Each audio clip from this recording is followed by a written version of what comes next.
Everybody experiences pain. And most of the time, it's like we take a hammer and we whack our thumb and we have pain, or we stub our toe or something like that. And of course, we think of it in terms of it's physical, but there's also a psychological aspect to pain. And we're going to be talking about that right after this.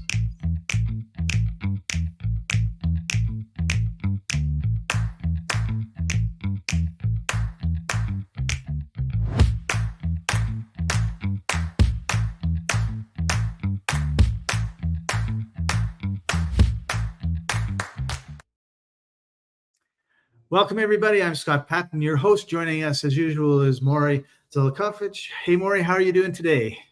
I'm doing really well, Scott. Thank you very much for asking. How are you? I'm doing well. Good. And a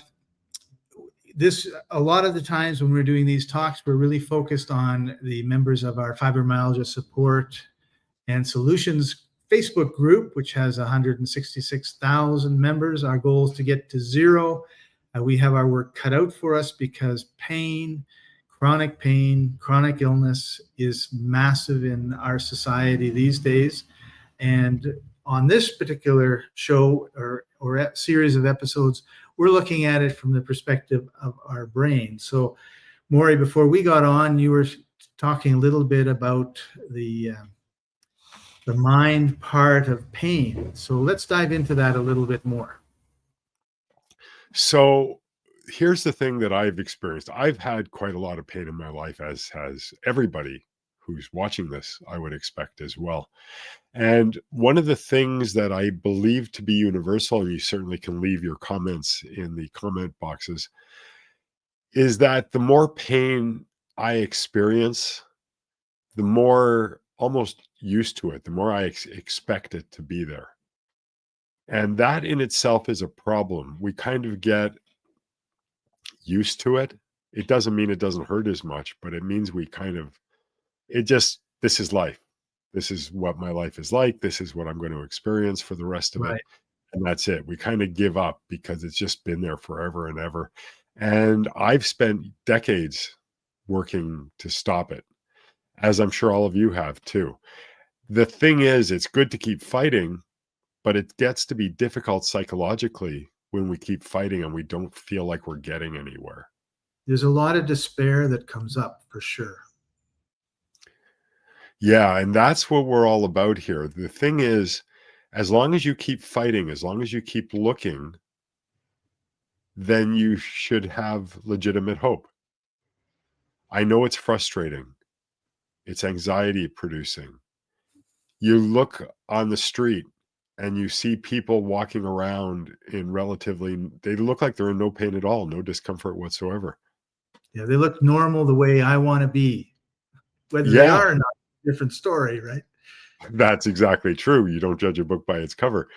But it's difficult to watch other people. It's not that we want other people to feel pain like we do. It's just that, why me? What did I do? This is a common thread with me.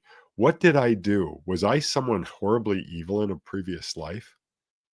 And I got brought back to suffer for that crime or for those crimes? Mm. Why me? What did I do? I haven't hurt anyone. I don't steal. I don't rape. I don't murder. I don't do anything wrong. I'm And a good yet, person. yeah, I'm a good person. Thank you. I could have said it short like that, but I went on and on and on. So I'm a good person. How come I'm in pain? Well, there's different ways to look at the pain.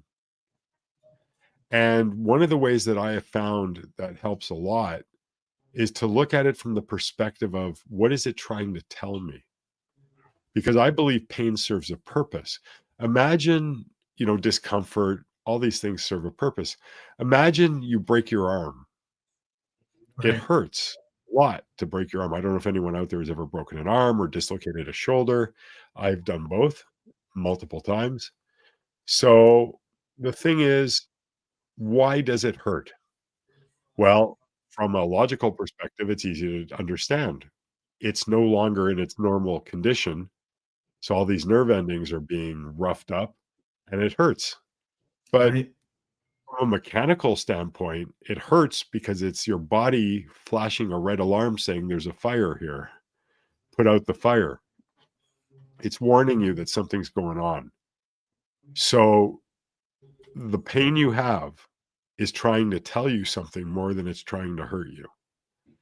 And sometimes if we Maury, just keep, that is a huge mind shift. Just thinking about that, right? It's yeah, it's telling you something. It's like your friend at the bar. You've had one too many beer, and he's saying, "Stop drinking." And you either listen and stop, or you don't listen and don't stop. And how you feel the next morning is dependent on your choice in that moment, right? that's so true. And that's the point that I'm getting at. You're very intuitive, Scott. So here's the thing. If we look at it if we look at the pain we're suffering through as a punishment, as just there's no reason for it, there's no God, there's just horrible pain, then this is kind of what we do. Right. Close our eyes, we turn our heads, we raise our arms, we're doing everything in a defensive mode. We're not really learning anything. If you look at the pain as a signal that is trying to tell you something, is trying to teach you something, then you lean forward and you cup your hands so you hear better. It's trying to tell you something. Look, I'm not making a doctor or medical diagnosis here, but my honest belief is the pain is trying to tell you something. There's something amiss, just like with the broken arm. If Right. you didn't feel pain when you break your arm, you may not go to a hospital and get it set. And then And then look at who what, knows what's going to happen. right. That's right. So keep looking, keep studying, keep investigating. As long as you have that pain, there's something you need to learn. And I honestly believe that it can get much better once you start learning what it's trying to warn you about. Right now, it's like a red light on a dashboard of a million lights and it's flashing, but the little sticker, the little piece of paper, the sticky note, whatever, fell away. So you don't know what it's telling you is going on. But Right. you can investigate. If you start treating the pain as this is going to sound weird, but if you treat the pain as a friend who's trying to get your attention and trying to warn you of something, then I think you'll find yourself mentally and psychologically coping much better with it. And the other benefit is you're constantly looking. And believe me, I was looking for 40 plus years before I Yeah. found something to help me. But even after 40 years of looking, I didn't look at anywhere near all the options that are available. So you always have options. There's always ways to look. There's a different way to phrase a question so that you get a different answer. If you keep saying, why am I in pain? Why am I in pain? Why am I in pain? And it's not giving you the answer you want, you need to change the comment. You need to change the question. And you do that enough, you'll become a pretty damn good researcher. And not only will you likely help yourself, I believe, but I think you could probably help a whole lot of other people too.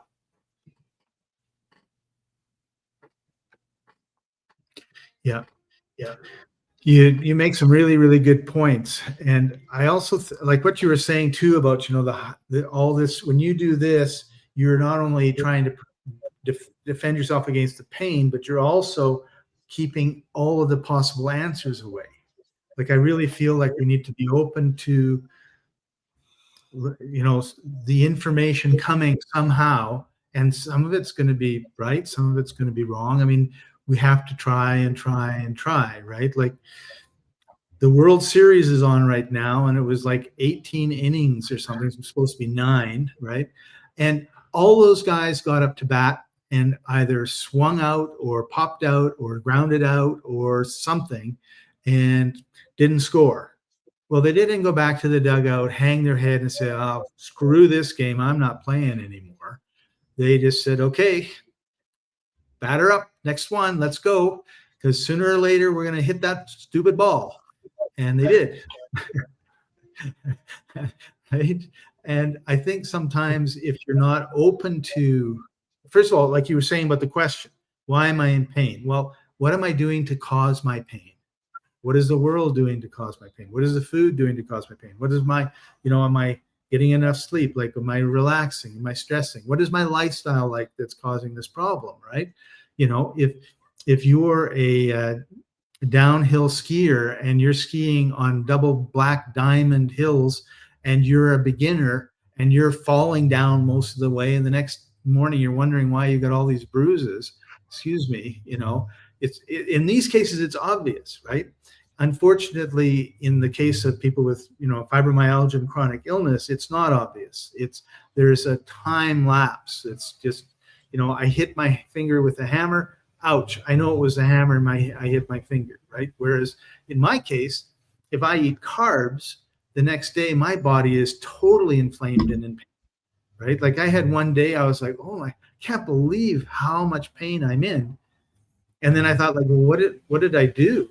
Well, yesterday I had, 4 slices of bread and I had a big pasta. Like, I mean, I love carbs. That's the problem, right? I had a donut. I had a bunch of sugar. I had a big pasta meal, and I didn't sleep very well. And the next day I'm up and I'm like, oh, every cell in my body felt like it was like 5-star alarm, right? So I fasted, and then I had good fats like coconut oil, and I had some protein and some eggs, and I drank water instead of Coca-Cola. And the next day it's like, oh, and like today, I feel predominantly pain-free. So that's one thing, or it's maybe you're lacking some nutrient, or maybe you're, there's lots of potential things. And I always tell people, journal, right? Write down what you eat, write down what you do, right? Like my knees, I did when you hang by a string and you go whipping around, right? Zip lining. Yeah. It just totally screwed up my knees. I was 12 zip lines. So we went way up the mountain and you zip, zip, zip, zip, zip. And I didn't realize that it was torquing my knees, right? Or my leg would, my thigh would be like this, and my knee is here, and it would be going like that. And so the next day I'm like 95 years old trying to walk, and I'm in super pain in my knees. And I thought, this is going to be the rest of my life. I was just so concerned. And over time, and I rested, and over time they got better. But there's always, so from a 10, they went down, say a month ago, this is like 2 years ago. So over 2 years, from a 10 or 15 on a scale of 10, like it was really, really sharp pain, it went down to about a 1, maybe a half. But it was still kind of like the knees just weren't really 100%. And still, right. But I mean, they were so much better. But walking kind of was like a little awkward. And then one of my friends says, nicotine really helps heal stuff.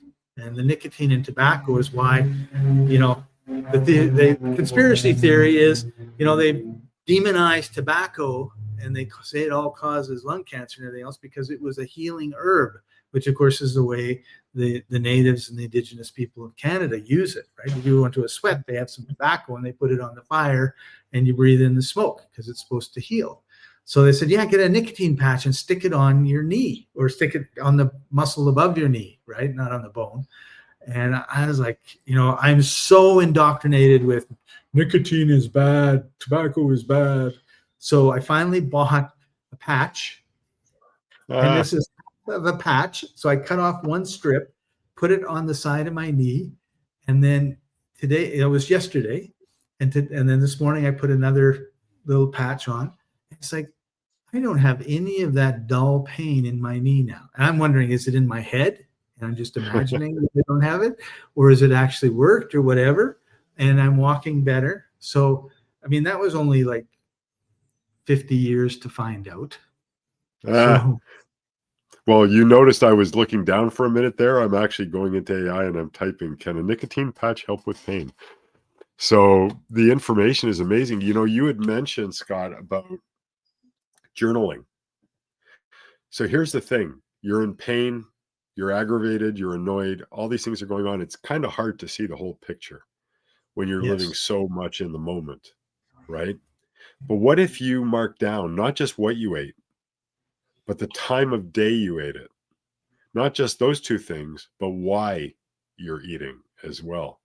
Yeah. As much data as you can come up with. Type it in on your phone, type it in. When you were eating, right? Like one of the things that I keep forgetting, and I don't do it enough, is praying before you eat, right?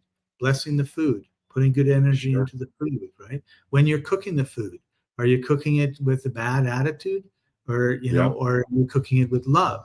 Like, I have a friend who makes some products.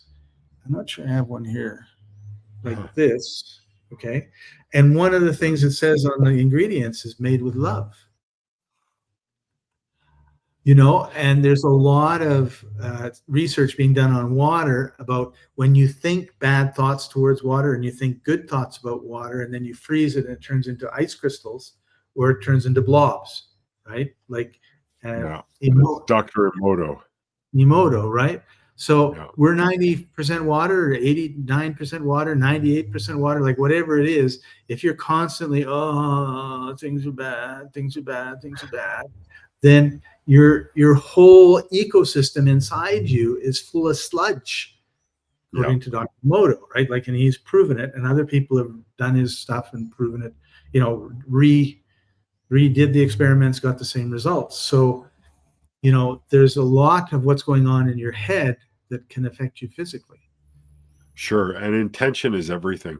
What I was getting to when I was elaborating on adding more data with your journaling is journal like that, swipe or type or whatever into a note document, whatever you want, into a Word document on your phone, and then take that document and drop it into ChatGPT or Claude or Gemini or all three, and ask it to go over everything here and tell it your experience. I have been diagnosed with fibromyalgia. I feel pain all the time. Sometimes it's worse than other times, but it's always there. Whatever the description is, be straightforward. It's not going to judge you. It's not going to laugh at you. It's going to be just there for you. Go over my record from the last 2 weeks, from the last month, whatever, and tell me if you can see anything that I might be doing that is contributing to my pain or making it worse. And then after you've done that and explained to me what I might be doing that could be hurting me, tell me things I can do to improve my situation and make it better. Right, right. And that will at least give you a pretty decent starting point. And you can tell the AI, go to the internet, look at proper medical sites, but also look at blogs and also look at Facebook groups and, And for any information. contrarian information too, because Yeah. I'm reading an interesting book, and this fellow it's basically a conversation between this fellow and AI, and he challenges the answers, and he says, well, blah blah blah, blah, what about this?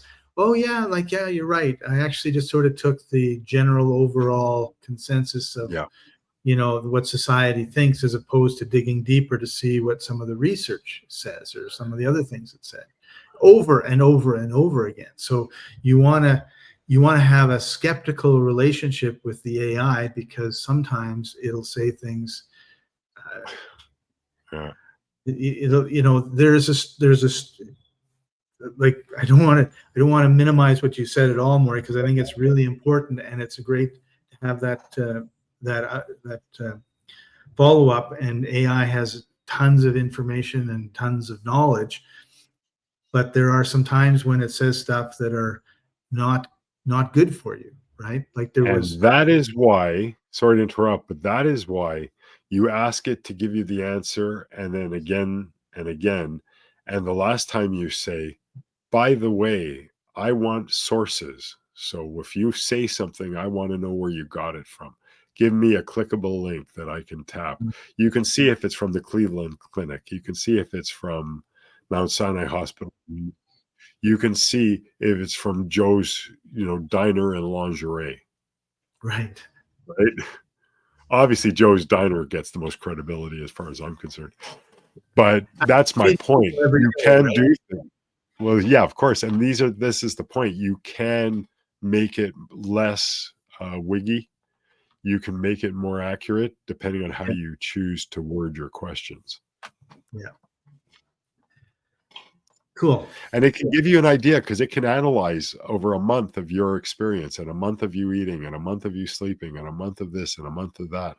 it can find connections that used to take months for research teams to find. Yeah. And it can find it in a matter of seconds or minutes at most. And it Yeah. can Just lead you. It doesn't yeah. mean, like you said, don't believe it. Trust but verify. Always verify. But if something is innocuous, if it's not going to hurt you, why not give it a try? Yeah. If maybe it's saying, Maury, you're eating too much red meat. Maury, Too much taking this sugar. supplement is hurting you, Yeah. right? Yeah. And then you can test it, right? Like if it said, I'd like to use the exact, you're eating too much sugar, right? And like let's say the question is, okay, here's my data, here's how much I'm walking a day, here's what I exercise, here's what I'm eating, here's what I'm drinking, blah blah blah.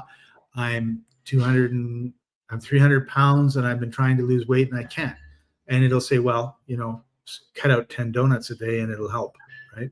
And instead of walking 3 feet a day, walk 3 miles a day. That'll help, and it'll give you good things. But if it says, start eating Tide Pods, then you have to have discretion. You have to, you can't let it do all the thinking for you, right? Oh, True. there's an article, Tide Pods helps you lose 50 pounds in 3 weeks. Eat one in the morning, eat one at night, and you'll be great. Like, no, you won't, right? So, because it takes all the information out there, and it's not necessarily discriminatory, right? That's true. Yeah. So So, use what it is as a friend, but don't be too, don't give it too much credit. right? Well, just think about it, right? Like, Yeah. oh, that doesn't make much sense eating Tide Pods. So, and then dig deeper into it, and also Sure. ask your friends too, right? Like, what do you see me doing that's maybe sabotaging my health? Because they're with Great. you whatever time they're with you, right? And maybe like one of the things that you were saying, because you've lost a significant amount of weight recently, was, well, I'm sleeping. Like before, I used to stay up till 2 or 3 in the morning and get up at 7, and now I'm getting 8 hours sleep, 9 hours sleep, whatever it is, and that's a huge thing because when you sleep, the body repairs itself. So when it's repairing stuff, if it's inflamed here and it's inflamed here, or whatever, and you don't get enough sleep, the fire just burns hotter and hotter and hotter until finally you collapse. So, which could be decades down the road. So you want to, make sure that you're doing the basics, right? Getting enough sleep, drinking enough, being hydrated, drinking enough water, not drinking all the sugars and the refined oils and the refined foods, you know and getting exercise and moving your body, right? Walking is really good. We have a lymphatic system that removes toxins, but if you're sitting in a chair all the day, it's just like a swamp. It's not moving. Yeah. You want to be like a clean river. You want to be moving around. So what do you need to do to make changes to your lifestyle? Because I think we can assume if you're in pain, the body is telling you something's wrong. There's something, your lifestyle is not right. Whether you're too anxious, you need to relax your brain, whether you're eating wrong, whether you're drinking wrong, whether you're not exercising enough, whether you're in a city that's polluted, you're not in the countryside, you're not in a forest, right? You can be in a park and a forest in the city, right? Like you can be out in nature wherever you are. So there's all these things that apply, and then it's, are you grateful or are you complaining about everything? So the list is long, Really right? long. Yeah. So tell us a little bit about how the programs you have in Mind Trainer Pro could help with this. So here's the thing. When we have a thought, when we're anxious, when we're upset, when we're happy, anything we experience at all, we experience because of neurochemistry. That's really what we experience it from. It's neurochemistry. The thoughts create the chemistry, and the chemistry creates our ability to experience something. So, obviously, decades of pain, it's kind of difficult to have the good thoughts. However, what we can do is we can actually create a situation where we influence the brain's activity into the same kinds of beneficial states that good thoughts might put your brain in as well. And it's simply a matter of putting on a pair of headphones, laying down, or sitting back with head support, pressing play. That's it. You can fall asleep. There's nothing to do. There's nothing to learn. There's not very little to read, just a page of instructions that's maybe that long. And what it does is it takes advantage of a natural process in your brain. So if any of you have ever listened to music, and I'm assuming pretty much everyone has probably listened to music, you may notice that when you're listening to favorite tunes, you're tapping your feet. You're not trying to tap your feet. You're just doing that. That's called the frequency following response. That is the beat of the music influencing your neuronal activity, how your brain cells are acting. And it's making you bop your head if you can and tap your toes. What we do is we have specialized frequencies that the brain enjoys and that releases beneficial chemistry so that you don't have to have positive thoughts. You don't have to try to do anything. You don't have to practice. You don't have to wonder, am I doing this right? Is this wrong? What's this supposed to feel like? You just put it on. Even if you sleep, you're fine. It automatically, because of the vibrational pattern, the bump, bump, bump, bump, bump, bump, bump. Yes, you're not going to hear piano music. You're not going to hear cicadas. You're not going to hear birds chirping or streams flowing. You're going to hear a shh sound, and you're going to hear ba ba ba ba ba ba ba ba ba ba ba. Occasionally, you'll hear me speaking with you as well on some of the recordings, but everything happens and is designed to happen automatically, taking advantage of natural processes in your own brain. And by taking advantage of these processes, we start introducing you, your consciousness, and your brain to a new experience. Maybe a little less pain, maybe a little less stress, a little less anxiety. We all know stress and anxiety makes our pain worse. So if we can have even a subtle influence on any of this, it lets you know something more is possible. And when you know something more is possible, it gives you hope. And when you get hope, you start doing the hopeful action more often. The more often you do it, the more benefits you get. You know, the only cycles in the world are not all bad. They're not all bad, negative cycles. There's plenty of positive cycles. And if we can just get you to that point where you're noticing a subtle change for the better, then you can just do it more often and get a more prominent change. And that's what the science is behind this. That's what the intention is. And you had mentioned, Scott, about made with love. Whenever I Right. create any of my recordings, I run a special session I've designed so that I have the intention of love, compassion, and goodwill in every single recording. And even though they're digital and even though you stream them or you download them, that doesn't change the intention that's put into them. The Right. intention is always there. How you feel, how you want to feel, that intention is always there.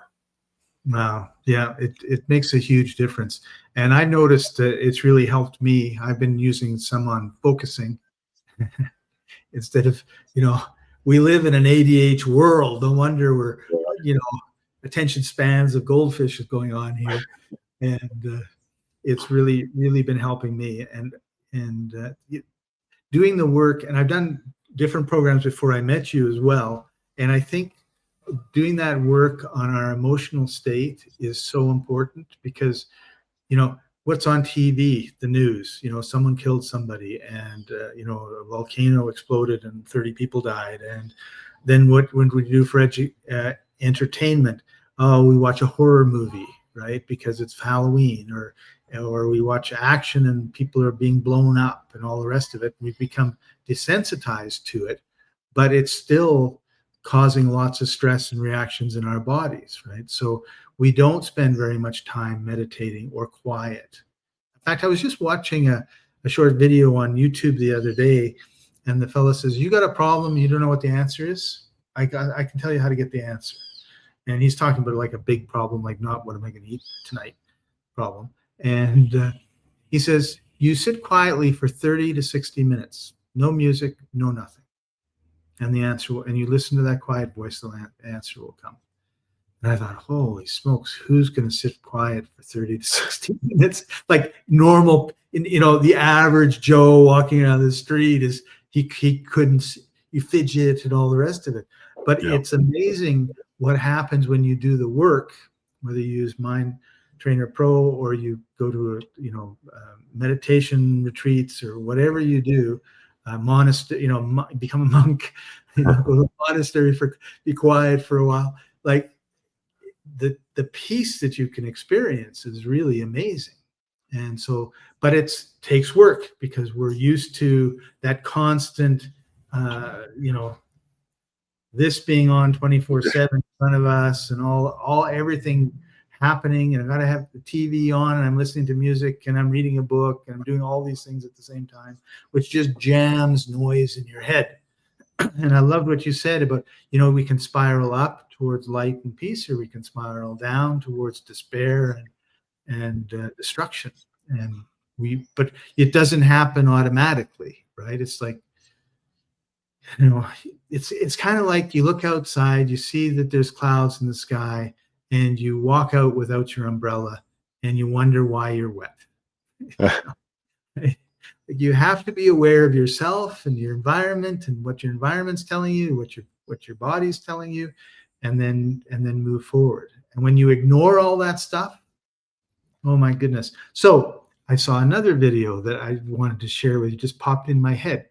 This lady is sitting on a sidewalk at a table, like having coffee or something, and she has a medium-sized dog. And there's a rail at the edge of the sidewalk blocking off. It's just a metal rail, like you could move it easily, but it sort of blocks off so you don't walk onto the street, right? And the dog is laying down. He's not looking at anything. He's not paying attention to anything. As far as you can tell, he's just laying there at her feet. And she's, I'm just going to assume for this, she's she's totally oblivious to everything that's going on, and why shouldn't she be? It's like she's sitting there, she's having her coffee, it's a nice day. All of a sudden, the dog jumps up and sort of starts getting agitated, and then runs around the table and pushes her with, like, using the side of his body, basically pushes her towards the fence, not towards the fence, towards the wall. Right. And she's like, what the hell's going on? And this car just barrels into the fence and careens off the wall 5 feet beyond her. And basically the fence is now moved towards diagonally across the sidewalk. And the dog is between the fence and her, and she and the dog are fine. But this dog, he wasn't even really looking at, the right direction, from my memory, right? But it was like, oh, there's something going on, or there was something downloaded into the dog that says emergency, distress, whatever. And the dog took action, moved her over. Like, she would have been, oh my God, she would have just, That's incredible. She would have died. Like, this thing was going fast.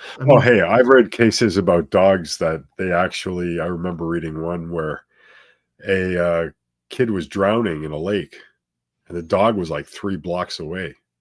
Oh. And just took off. And the owner goes, where the hell are you? And running after the dog, finally caught up to the dog as it's got its jaw around the shirt collar of a kid, dragging him from the water.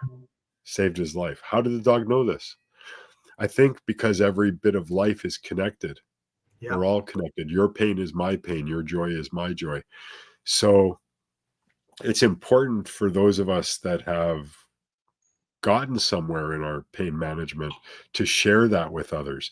One of the best things you can do to fight off depression is to be helpful to others. Yeah. Don't keep it to yourself. Share every little bit of information. You never know when the information you give me, Scott, might trigger a thought in me that might trigger another thought in you that might help a million people. Yeah, that's exactly right. That seems like a very, very good place to end our show. So head over to mindtrainer-pro.com. The link is just below here, and check out all of the different programs that Maury's put together. They are awesome and well worth your time. And if you're suffering from pain, then you need to do something different. And this is a great place to start. Yeah. So Maury, before we go, any last words of wisdom? Words of wisdom. You're asking a lot from me to be wise. I guess the only thing I can say is, if you're listening to this show, then you have to understand that there's a reason why. And there's something for you in some of the things I said or Scott said, or perhaps in Mind Trainer Pro for you. So just, Yeah. go inside yourself, see what brought you here, why it brought you here, and then take the action. Because like Scott's alluded to a few times already, if we keep doing the same thing all the time, we can't expect any change. That's right. Great. Thank you, Maury, for taking time out of your busy day. Thank you, everybody, for watching, and we'll see you next time. Bye for now.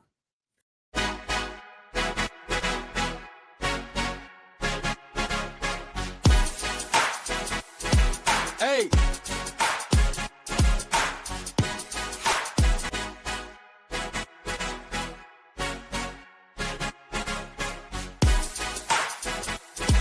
Hey!